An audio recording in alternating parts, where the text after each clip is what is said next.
Hãy subscribe cho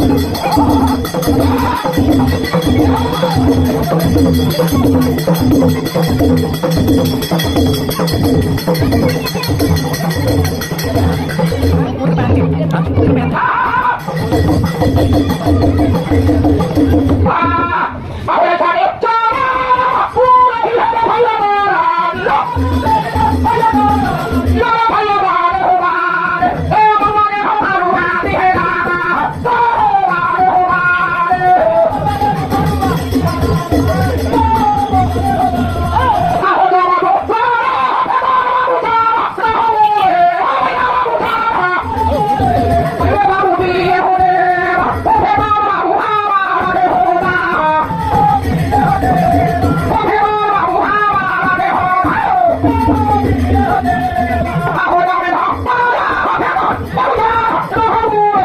để không bỏ